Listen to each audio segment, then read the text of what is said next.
Hello everyone, my name is Jack Ave and I work for Champion Briefs. I'm doing a topic analysis on the 2014 September-October topic, Resolved, a just society ought to presume consent for organ procurement from the deceased. Now, because of doing research on this topic, I realized this resolution poses some very difficult ethical dilemmas that many high school students are going to have trouble engaging in.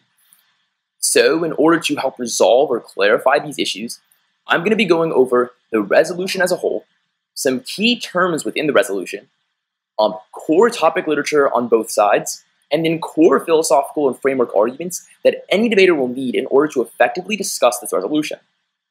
Now, first, I think that, to quote one of my favorite books, Charles Dickens' Tale of Two Cities, it is the best of times, it was the worst of times. I think this resolution really points that out because it's the best of times insofar as our medical advances have been extremely successful in the past 10 years. But it's also been the worst of times insofar as we still have ethical dilemmas such as presumed consent for organ procurement, which means that a lot of individuals often go without these needed organs and have unfortunately pass away or do suffer.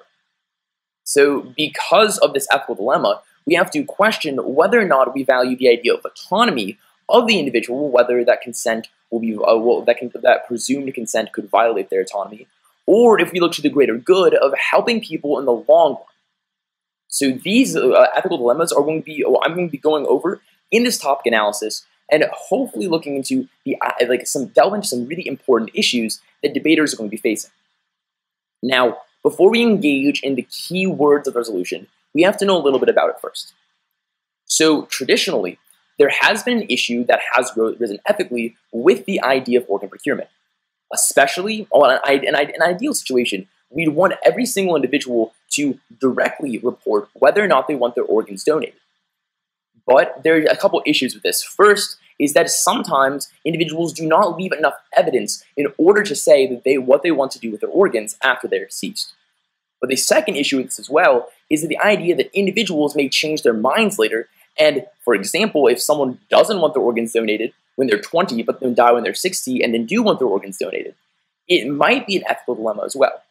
So this is where the idea of presumed consent comes along, which either the family or the government will have to decide where these organs go and what we should do with them, especially in the context of what the individual wants, especially if we do not know what they want.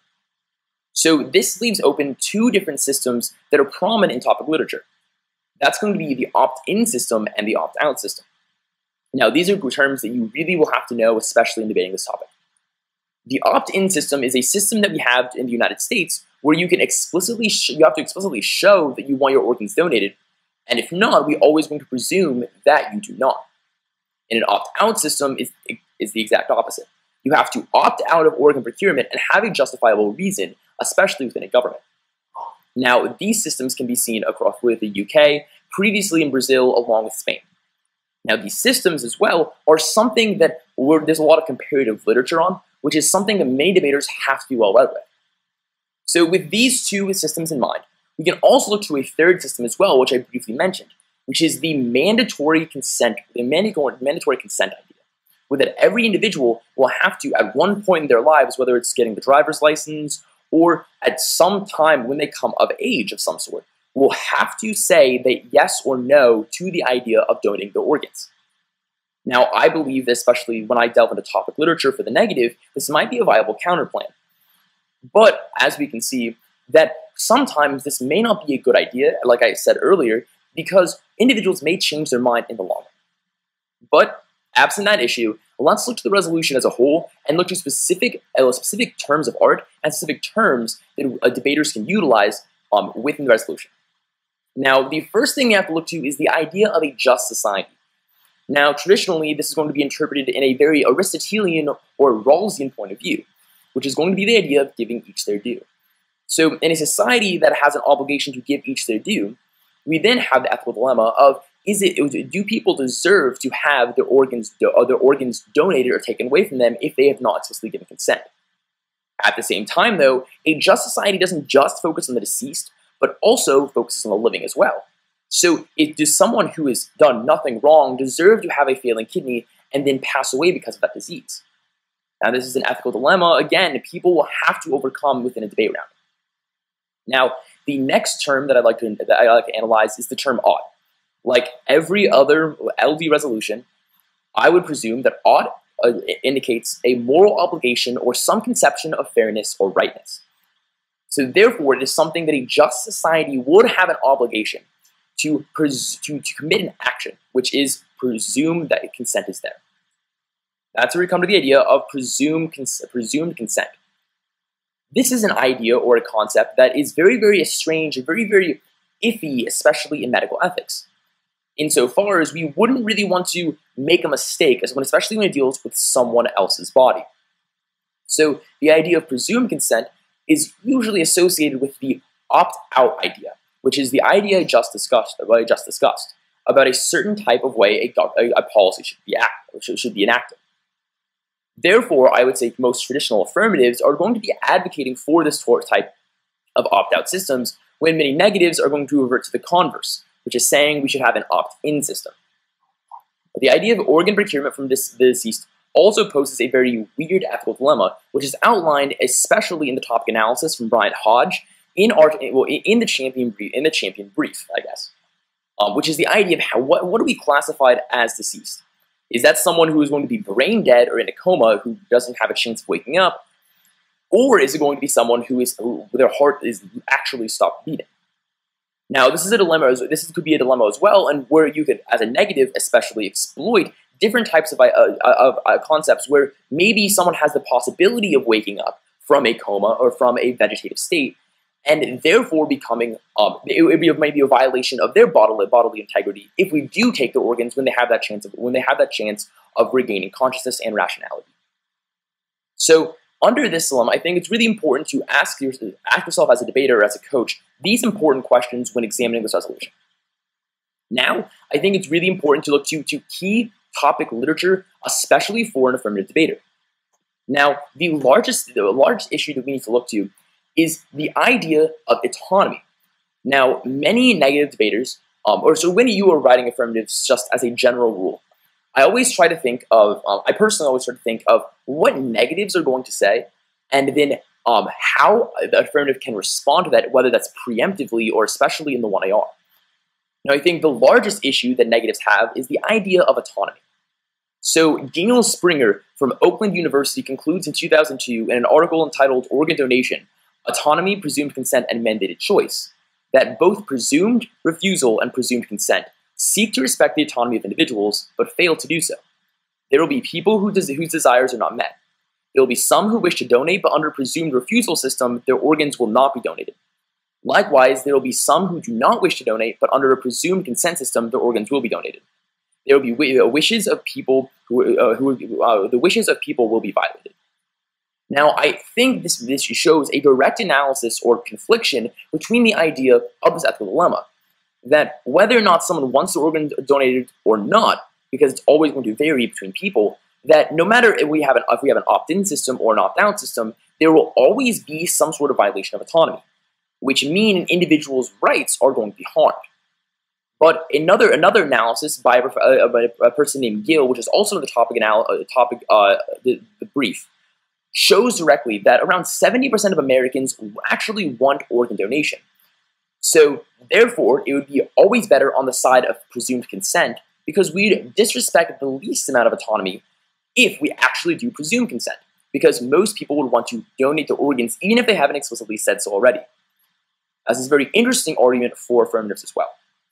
I think another key piece of topic literature the affirmative should engage in is also the idea of how opt-out systems have worked in the past with other countries, so especially the UK and Spain, which provide two very different areas or ways that an opt-out system has been implemented. For example, in Spain, when the opt-out system was put into place, they also put into place a lot of educational programs that showed individuals within the country the benefits of organ donation and how it can help the community and the people around them. This also led to an increased willingness to engage in organ donation, meaning that presumed consent necessarily is looking favorable towards the national average of individual desires.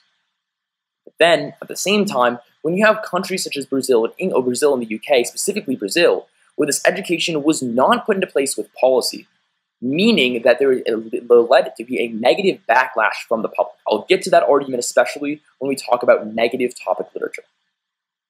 So looking to those key ideas and how an opt-out system would work, we also want to look to the same idea of what's going to be best for the general public, especially if you're looking through a consequentialist lens. Now, I would argue, or many studies in topic literature would argue that presumed organ donation or organ procurement from the deceased would actually increase the amount of organs available to the general public. And if that is the general goal of the idea of organ procurement, therefore presumed consent would always be a moral or just thing to do within a society. Now, if that is the case, then we have to see that maybe under a consequentialist or utilitarian point of view, that we'd always default to the affirmative side because it leads to a better end state or a better state of affairs for individuals who are living. This also poses the question of whether or not deceased do have rights or do have certain conceptions of rights. Which means that do we actually owe individuals anything when they are deceased and do not benefit society any longer? So I think that this is an argument many affirmatives also have to preempt that negatives are going to be making, which is the idea that the deceased do, even though they did have rights when they were alive, do no longer have a moral claim to their internal organs. Rather, these organs should be used as resources that we should give to other people. Now, this begs the question in a lot of different areas, especially in the terms of ethics. So that's why we're going to turn to a couple different frameworks and philosophical arguments the affirmative can utilize in order to better engage in the engage in the resolution. So I'm going to be presenting to you 3 different ethical frameworks that any affirmative could use on this topic. The first ethical framework that I'm going to be discussing is the ethical framework of the veil of ignorance, which is presented by John Rawls, a Harvard professor. So this is a framework which was discussed by Rawls, which is how a just society ought to act, which is exactly what the resolution is asking debaters to resolve. So John Rawls believed that if a just society was formed, the rules of a just society were formed if we took individuals and abstracted them from what they knew. So this is the idea that they did not know if they were white or black. They did not know if they were male or female. They did not know their socioeconomic status. They didn't know if they needed organs. They didn't know their health. They did know, in this original position, or behind the veil of ignorance, they did know, in fact, the needs of society. They did know that poverty did exist, and they did know that there's a chance that if they did realize who they were, that they could be someone who did have maybe a failing organ, or who was classified as lower class. So Rawls believed that they would try to create a society or a structure that would benefit those who are going to be in the worse off conditions, based upon the lottery of birth or the lottery of chance, I guess. So this is an idea called risk aversion, that they would rather not want to suffer, they would rather not suffer as being poor than to benefit from being extremely rich. So because they were more afraid of the idea of being in those negative situations, they would adopt a policy at the end of the day that would better benefit those who are going to be in need.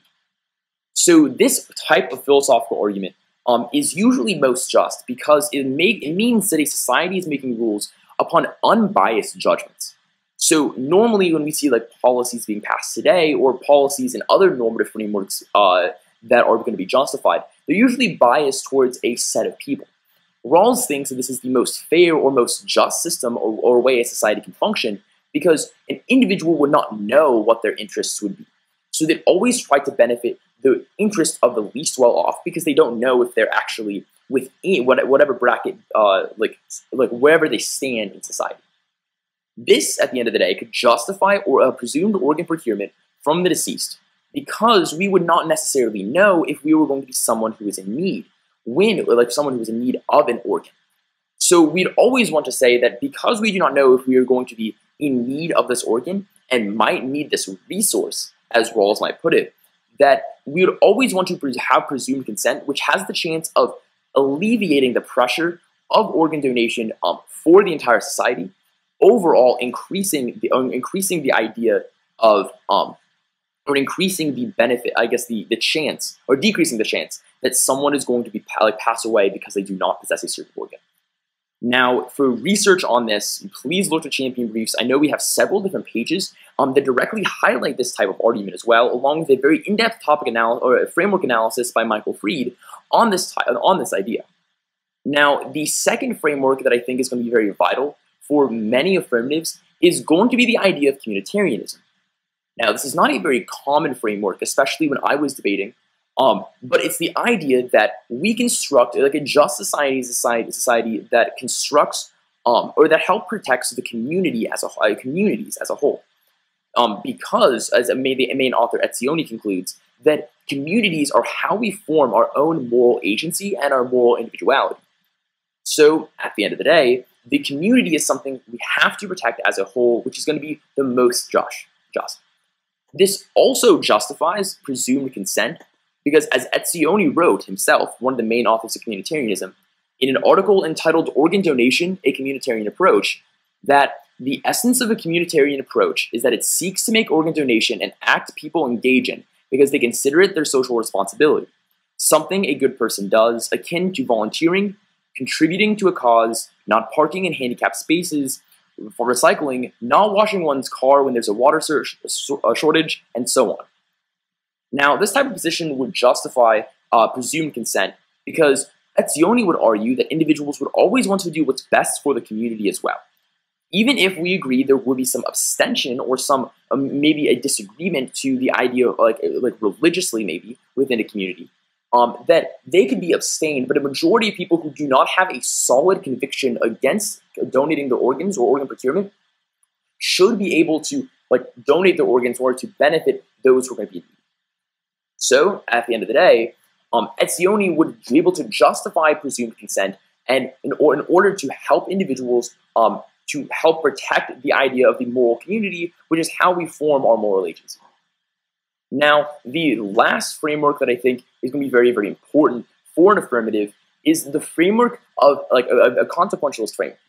Now, this seems pretty intuitive, but you can also add some nuances as well, especially for circuit debaters debating at larger national tournaments like the Mid-American Cup here at the end of December in Iowa. So this is the consequentialist framework is argues that we always want to look to the idea of protecting or maximizing, I guess, well-being or creating a desirable state of affairs, which is a pretty basic ethical theory.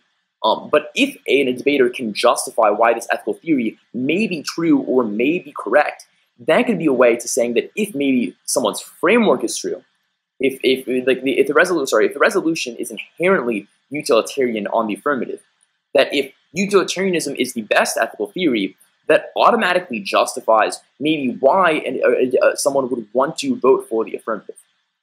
So now let's look to some key negative literature that would be able to be discussed for the negative side, and then some key philosophical issues. So the two largest issues for topic literature with the idea of presumed consent, or why it would be a negative idea, is first the idea of violation of autonomy, and second would be the idea that presumed consent may actually leave a bitter taste in individuals' mouths, which would, at the end of the day, decrease organ donation as a whole. So let's go to the more prominent issue, which is the idea of autonomy.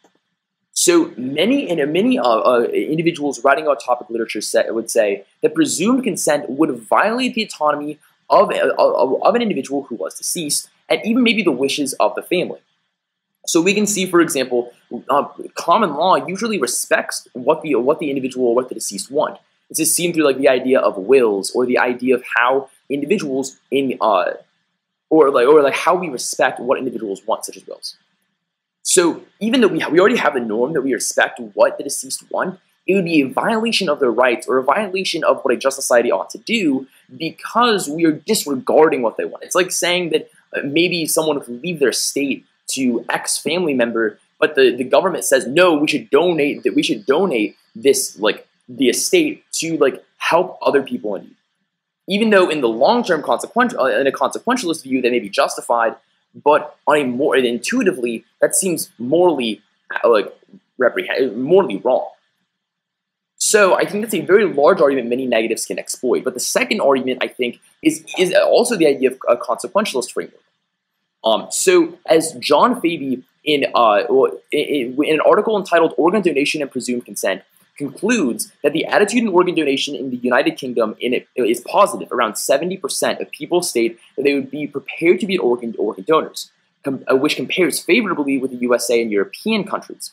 The introduction of presumed consent legislation in the UK might sour the atmosphere of the organ donation process. So Fabi would conclude that maybe it would lead to a negative taste in individuals' mouths when they would introduce presumed consent, because it means that doctors or the state may have too much power. This is also seen in the idea of Brazil. When Brazil adopted an opt-out situation, there was tremendous public backlash, which led to the repeal of that piece of legislation anyway. So because of that, there would be an increase in organ donations, meaning under a utilitarian or consequentialist view, we would always want to reject that type of system. I think that there are three large philosophical issues that a negative debater can delve into when negating the resolution. The first one is pretty blatant, which is the consequentialist framework or the consequentialist argument I just discussed about the idea how maybe a presumed consent law would decrease the amount of organ donation as a whole, which would lead to a less desirable state of affairs. This would say that a just society is a society that would maximize like utility or maximize happiness in a society, which would in turn usually say that we should increase organ donation and save lives. The second issue, which I think is going to be a much more prominent negative case on this topic, is the idea of the rights that the deceased have.